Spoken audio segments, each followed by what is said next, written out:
Bonjour à tous, les conditions météo sont agitées ce soir sur l'île de la Réunion en lien avec le passage du cyclone Freddy, mais en métropole c'est beaucoup plus calme avec une fois de plus des conditions anticycloniques qui ont dominé.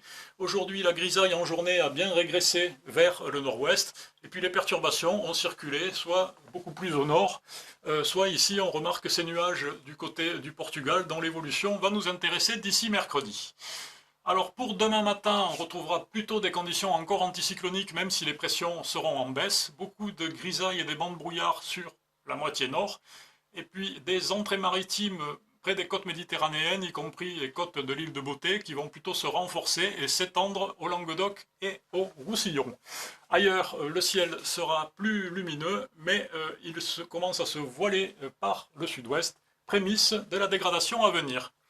Dans l'après-midi, ce voile nuageux va s'épaissir et concerner toute une moitié ouest du pays, avec donc beaucoup moins de luminosité, et même en fin de journée et soirée, quelques ondées faibles et éparses. Les entrées maritimes vont persister près des côtes méditerranéennes, et puis sur la moitié est, le ciel sera tout de même encore un peu plus lumineux, malgré quelques grisailles localement persistantes. Côté température, demain matin, même si c'est plutôt en hausse, notamment sur la moitié nord, ça reste assez frais, avec quelques petites gelées localement, moins 1 degré par exemple à Aurillac, à Grenoble ou encore à Digne-les-Bains.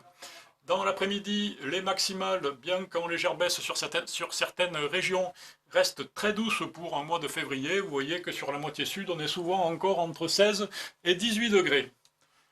Pour les 2 jours suivants, là c'est vraiment le changement de temps, mercredi, avec l'arrivée d'un front froid qu'on va retrouver en journée sur les régions du nord-ouest du pays, qui va donner des pluies faibles mais relativement continues, et puis à l'avant, dans l'air doux, un peu d'instabilité, et donc des averses généralement faibles, hein. Les cumuls d'eau malheureusement seront modestes, mais toutes les régions pourront être touchées, même si la façade est conservera un ciel plus lumineux un peu plus longtemps. Et puis pour jeudi, l'activité va se concentrer sur la moitié sud, notamment sur un grand quart sud-ouest, hein, des précipitations qui vont venir s'enrouler autour d'un minimum, tandis qu'en allant vers le nord, on aura plus de chances de rester au sec. Côté température, pour ces 2 journées, les minimales sont plutôt en hausse à cause des nuages nocturnes.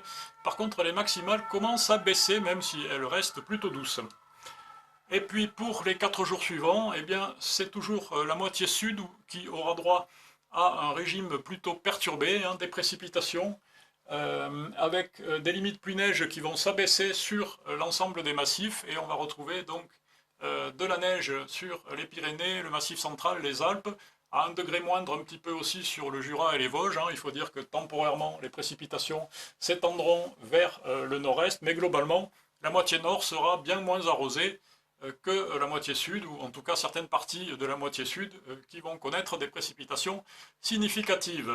Côté température, c'est en baisse, on passe plutôt un peu au-dessous des normales de saison, notamment dans le sud-ouest. Et puis ça reste à confirmer parce que l'indice de confiance de la prévision n'est pas bon, mais on pourrait avoir dimanche et lundi des pluies parfois soutenues du côté de la Corse ou encore de la Côte d'Azur. Voilà, je vous remercie, je vous laisse avec l'éphéméride et je vous souhaite une bonne fin de journée.